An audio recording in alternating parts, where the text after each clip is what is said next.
তো বন্ধুরা, তোমরা সবাই কেমন আছো? আশা করি সবাই ভালো আছো। তো বন্ধুরা, তোমাদের সুবিধার্থে আজকে আমরা একটি গুরুত্বপূর্ণ ভিডিও নিয়ে এসেছি।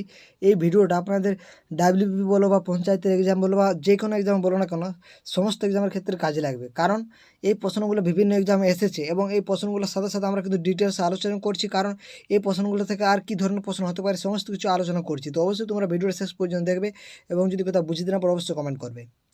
তো দেখো, আমাদের যে প্রথম প্রশ্ন রয়েছে সেটা কি রয়েছে, MICR এর পুরো নাম কি? তো বন্ধুরা, সেটা হচ্ছে ম্যাগনেটিক ইঙ্ক ক্যারাকটার রিকগনিশন।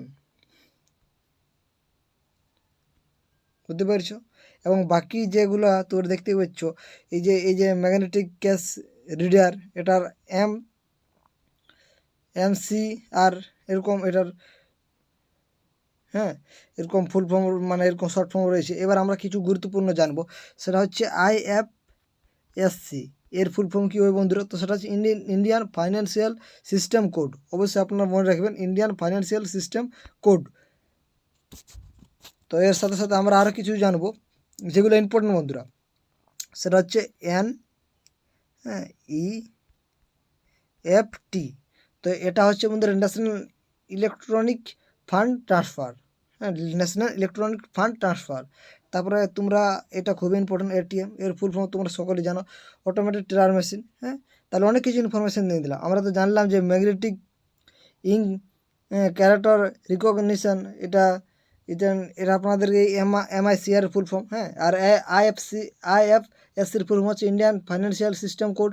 আর NEFT হচ্ছে ন্যাশনাল ইলেকট্রনিক ফান্ড ট্রান্সফার এবং NEFT সেটা হচ্ছে ন্যাশনাল ইলেকট্রনিক ফান্ড ট্রান্সফার হতো। আর এবং ATM এটা তোমরা সকলেই জানো, এটা অটোমেটিক টেলার মেশিন। তারপরে দেখো, আগা খান কোন আগা খান কাপ আচ্ছা দেওয়া হয় কোন খেলায়? অর্থাৎ এই আগা খান শব্দটা কিসের সাথে সম্পর্কিত রয়েছে, কোন খেলার সাথে? তো সেটা হচ্ছে হকি। তো হকির সাথে এটা কিন্তু যুক্ত রয়েছে। তারপরে দেখো, ভূপৃষ্ঠ থেকে উপরের দিকে হোমোস্ফিয়ারে বিস্তৃত হয়েছে কত কিমি পর্যন্ত? আমার যে, এবার দেখো তোমাদের সুবিধাটা একটা খুবই এই মানে এই যে বামুনের স্তর থেকে যে প্রশ্নটা দেখো না কেন আপনারা অবশ্যই মিস করতে পারবে। তো চলো, প্রথম স্তরটা হচ্ছে ট্রপোস্ফিয়ার, তারপর হচ্ছে স্ট্রাটোস্ফিয়ার। হ্যাঁ, তাহলে এই যে ট্রপোস্ফিয়ার থেকে স্ট্রাটোস্ফিয়ার, অর্থাৎ ভূপৃষ্ঠ থেকে যখন আমরা 10 কিমি যাব তখন আমরা ট্রপোস্ফিয়ারটাকে পাবো, এবং 10 কিমির যখন উপরে উঠে যাব তখন আমরা স্ট্রাটোস্ফিয়ার পাবো। বুঝতে পারছো? এবং স্ট্রাটোস্ফিয়ার কত পর্যন্ত পাবো? 50 কিমি পর্যন্ত পাবো। এবং মেসোস্ফিয়ার হচ্ছে 85 কিমি পর্যন্ত। এবং থার্মোস্ফিয়ার সে 500 থেকে 1000 হয়ে যাবে। এবং এক্সোস্ফিয়ার সেটা মানে 1 লক্ষ থেকে মানে 2 লক্ষ পর্যন্ত হয়ে যাবে। এইগুলো হচ্ছে ব্যাপার। তাহলে আপনাদেরকে এখানে বলতেন হেমোস্ফিয়ার, সেটা হচ্ছে 85 কিমি পর্যন্ত, এবং সেটা হচ্ছে স্ট্রাটোস্ফিয়ারের উপরের স্তরটা হয়েছে। তারপর সর্বনিম্ন স্তর যদি আপনাদেরকে বলে, সেটা হচ্ছে ট্রপোস্ফিয়ার, তারপর হচ্ছে স্ট্রাটোস্ফিয়ার, তারপর হচ্ছে মেসোস্ফিয়ার। হ্যাঁ, তারপর হচ্ছে থার্মোস্ফিয়ার, তারপর হচ্ছে এক্সোস্ফিয়ার। তো আমরা বলে দিই যে প্রথম যে ট্রপোস্ফিয়ার, এখানে ঝড় বৃষ্টি হয়, তাই এই অঞ্চলটাকে আমরা ক্ষুব্ধমণ্ডল বলে থাকি। মানে একটা একটা ঝড় বৃষ্টি হয়, তার মধ্যে কি ক্ষুব্ধ রয়েছে, রাগান্বিত অবস্থায় রয়েছে, সেই জন্য এটাকে আমরা ক্ষুব্ধমণ্ডল বলে থাকি। এবং স্ট্রাটোস্ফিয়ার, হ্যাঁ, এই স্ট্রাটোস্ফিয়ারটাকে আমরা কিন্তু শান্তমণ্ডল বলি, কারণ এখানে কোনো ঝড় বৃষ্টি হয় না। আর এখানে জেট প্লেনগুলো চলাচল করে। এবং আর এই স্তরটার একটা গুরুত্ব, সেটা হচ্ছে ওজোন স্তরে, এই স্তরে আমরা কিন্তু দেখতে পাই। তাহলে এখানে আমাদের অনেক কিছু দেখো, আমরা এই প্রশ্নটা ছাড়া আমরা অনেক কিছু ইনফরমেশান দিয়ে দিলাম, কিন্তু আমাদের এখানে ওই যে মানে কত কিমি পর্যন্ত হবে, তো এখানে আমাদের কিন্তু 90 কিমি সেটা সঠিক উত্তর হবে। আমরা জানি 85 কিমি উপরে জোনটা যাবো সেটাই মেসোস্ফিয়ার। তো চলো, তারপরে দেখো, নিচের প্রশ্নের জন্য প্রশ্নবোধকের স্থানে কোন বিকল্পটা হবে? তো এখানে তোমরা দেখতে পাচ্ছ, এখানে কোনটা হবে? তো দেখো, আমরা এক কানে কী করে এখানে হচ্ছে সেটা দেখতে হবে। যদি আমরা এটার গুণ করি তাহলে 15 হবে, 15 সাথে কিছু করলে এক কান হবে, আমরা কিছু সেরকম পাচ্ছি না। আচ্ছা, তোমরা ভালো করে লক্ষ্য করো, 3-এর পাশে আমরা গুণ করছি, কত হচ্ছে? 15 হচ্ছে। তাহলে 15টাকে আমরা কী করছি, 5টা আগে লিখছি, একটাকে পরে লিখছি, তাহলে তো কান হচ্ছে। দেখো, এখানে 3 27, 27 হচ্ছে, 27টাকে আমরা কী করছি, 72 লিখে দিয়েছি, কারণ 27 ছিল 27 থেকে, তাহলে আমরা এই 7টাকে আগে এবং 2টাকে পরে লিখছি। সেরকম এখানে হবে 5 নং কত হবে বন্ধুরা? সরি, 5 5-এ কত হবে? 5 5-এ দেওয়া আছে তো, হ্যাঁ, 5 5-এ কত হবে বন্ধুরা? 25 হবে। তো আমরা কি 25 লিখবো? আমরা 5টা আগে লিখবো এবং 2টা পরে লিখবো, তাহলে 52 হবে, 52। অপশান সি সঠিক উত্তর। খুবই ইম্পর্টেন্ট, একদম মজাদার ট্রিক্স বলতে পারো। নিচের কোন ক্লাসে ক্লাস জল থাকে না? তাহলে কোন ক্লাসে ক্লাস জলটা কি বলছে, থাকে না? তো সেটা হচ্ছে কোনটা? তো বন্ধুরা, সোডিয়াম ক্লোরাইড। এবং সোডিয়াম ক্লোরাইডে কিন্তু কেলাস জল থাকে না। তো এই যে ব্লু ভিট্রিয়ল বা এটার সংকেতটা অনেক সময় আপনার দেবে COSO4, এগুলো আপনারা অবশ্যই মনে রাখবেন। COSO4 এটা হচ্ছে ব্লু ভিট্রিয়ল, এবং অ্যালার্মের সংকেতটা হচ্ছে সেটা হচ্ছে K2SO4, হ্যাঁ, Al2SO4 আর হোল 3 এরকম আছে। এবং কাপড় কাচার সোডা সেটা সোডিয়াম ক্লোরাইড, হ্যাঁ, সোডিয়াম ক্লোরাইডের সংকেতটা অবশ্যই মনে রাখবে Na2CO3, সোডিয়াম, এবং জলও 10 অণু জলও থাকবে। তো এটা মনে রাখবে না, জলটার বেশি ইম্পর্টেন্ট নয়, এটা মনে রাখবে। Na2CO3 সোডিয়াম ক্লোরাইড, বা আপনার বলতে পারো সরি সোডিয়াম ক্লোরাইড নয়, সোডিয়াম ক্লোরাইড Na কী বটে তোমরা সকলেই জানো, সেটা সোডিয়াম ক্লোরাইড হচ্ছে NaCl, হ্যাঁ। আর এইটা কাপড় কাচার সোডা এটা হচ্ছে কার্বনেট বটে, সোডিয়াম কার্বনেট Na2CO3, বুঝতে পেরেছো? Na2CO3 এটা হচ্ছে তার সংকেত কাপড় কাচার সোডা, এবং সোডিয়াম ক্লোরাইড সেটা হচ্ছে NaCl, হ্যাঁ। তো এই যে আপনাদেরকে বলে দিলাম, এগুলাতে কিন্তু কেলাস জল থাকে, কিন্তু যেটাতে থাকে না সেটা হচ্ছে সোডিয়াম ক্লোরাইডে, হ্যাঁ। খাদ্য লবণের রাসায়নিক নাম হচ্ছে সোডিয়াম ক্লোরাইড, তোমরা সকলেই জানো সেটা। NaCl এটা হচ্ছে আমাদের যে নুনটা খাই আমরা, তো সেটা সংকেতটা হচ্ছে NaCl, এখানে কিন্তু কেলাস জল থাকে না। তাহলে সোডিয়াম ক্লোরাইডের সংকেতটা হচ্ছে NaCl, এবং কাপড় কাচের সোডা সেটা হচ্ছে Na2CO3 সোডিয়াম কার্বনেট, এগুলো অবশ্যই মনে রাখবেন। তারপরে দেখো নিচের শব্দের কোন ধর্মের উপর স্টেথোস্কোপ কাজ করে? তো কোন ধর্মের উপরে স্টেথোস্কোপ কাজটা করছে, কোন ধর্মের উপর? তো সেটা হচ্ছে বন্ধুরা প্রতিফলন। Option B is the right answer. শব্দের প্রতিফলন ধর্মের উপরে কিন্তু স্টেথোস্কোপ কাজ করে। বৃক্কের গঠনগত কার্যগত এককে আমরা নেফ্রন বলি, এটা আমরা ক্লাসে 10-এ পড়েছি। এবার তোমাদেরকে বলে থাকি এর সাথে বৃক্কের গঠনগত কার্যগত আমরা তো নেফ্রন বলছি, এবার স্নায়ুর যদি বলা হয় তখন স্নায়ুর যে গঠনগত কার্যগত একক তখন তাকে আমরা নিউরন বলব। এখানে কিন্তু আমাদের সঠিক উত্তর হচ্ছে নেফ্রন, কারণ বৃক্কের বলেছে তো বৃক্কের গঠনগত কার্যগত একক হচ্ছে নেফ্রন, কিন্তু যদি স্নায়ুর বলে দিত তাহলে কিন্তু হয়ে যেত আমাদের নিউরন। এবং মাইক্রোকন্ড্রিয়া কোষের শক্তি ঘর বলে।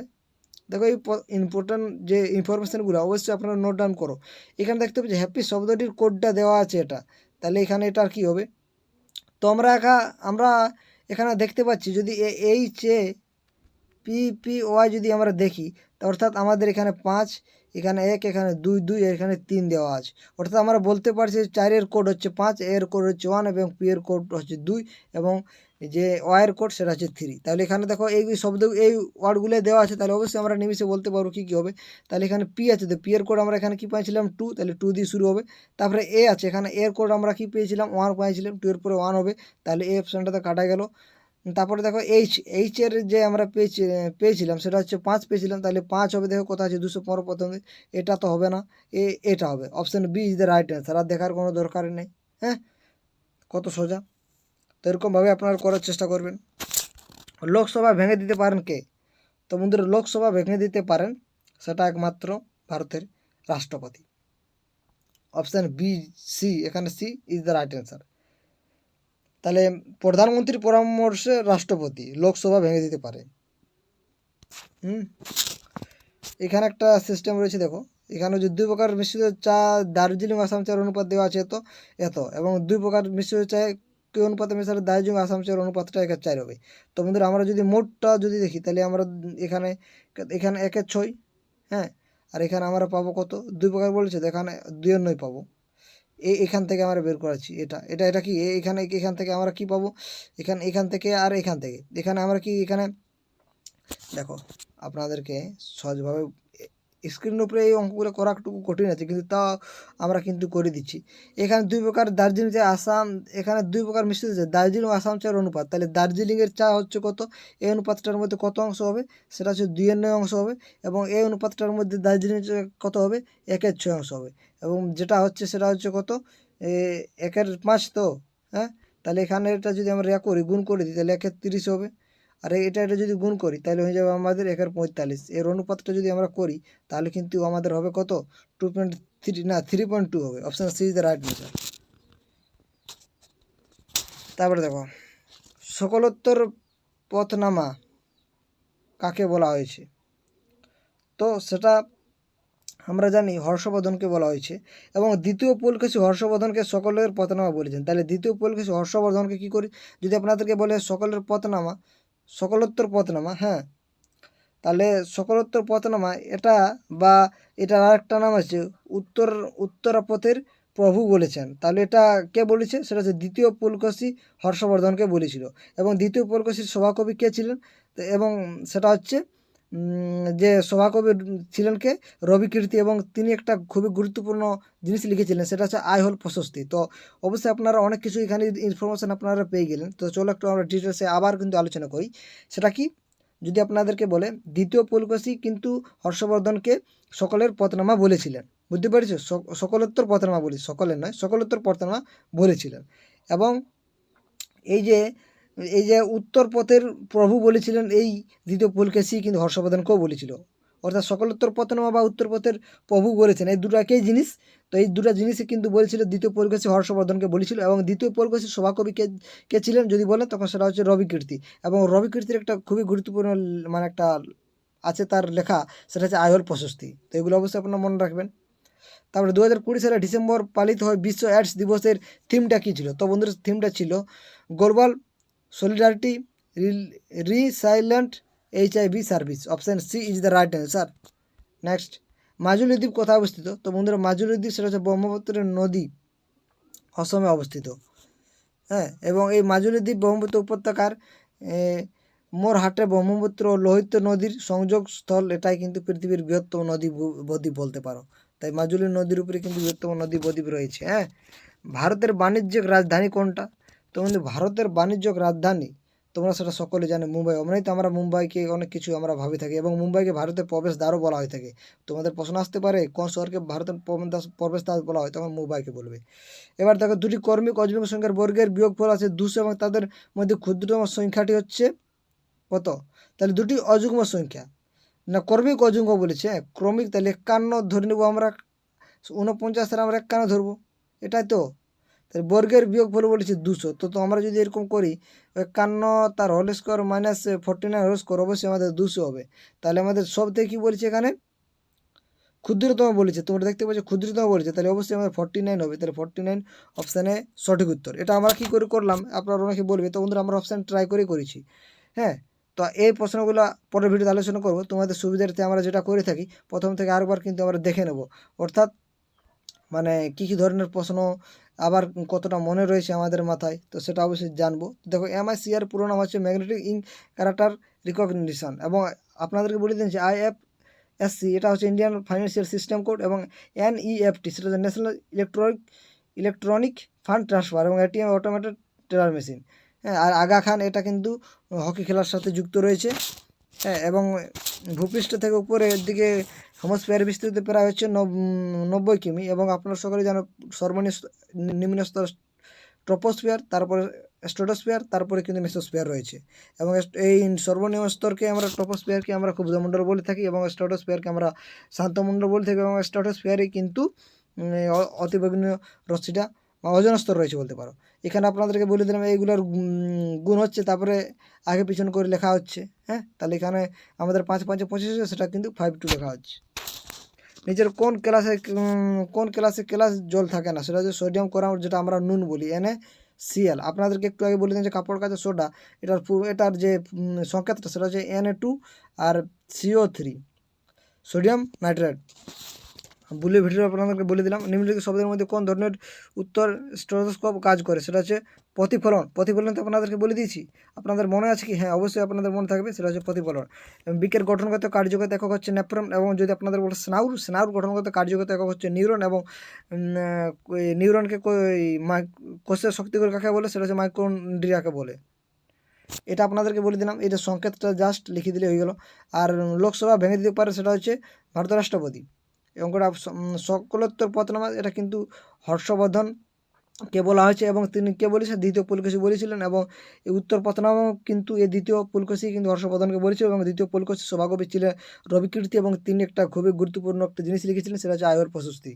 এটা বিভিন্ন এক্সাম আছে। 2020 সালে ডিসেম্বর পালিত বিশ্ব এডস দিবসের থিম কী ছিল? সেটা হচ্ছে global solidarity resilient HIV service. মাজুলির বদ্বীপ কোথায় অবস্থিত এবং ব্রহ্মপুত্র নদী ও অসমের মধ্যেই অবস্থিত এবং এটাই মানে এই ভারতের বলতে পৃথিবীর বলতে পারো পৃথিবীর বৃহত্তম নদী বদ্বীপ রয়েছে এই মাজুলি নদী বদ্বীপ ব্রহ্মপুত্র উপত্যকা এবং মোরঘাটে ব্রহ্মপুত্র এবং লোহিত নদীর সংযোগস্থলে অর্থাৎ ব্রহ্মপুত্র এবং লোহিত নদীর সংযোগস্থলেই এই বৃহত্তম বদ্বীপ রয়েছে এবং ভারতের বাণিজ্যিক রাজধানী হচ্ছে মুম্বাই এবং মুম্বাইকে ভারতের প্রবেশদ্বার বলা হয়ে থাকে। এটা আপনাদেরকে বুঝলাম 49 হচ্ছে। তো আজকে এখানে শেষ করছি, পরের ভিডিওগুলো পরের প্রশ্নগুলো পরে আলোচনা করবো। তো আমাদের ভিডিওটা শেষ পর্যন্ত দেখার জন্য আপনাদেরকে অসংখ্য ধন্যবাদ।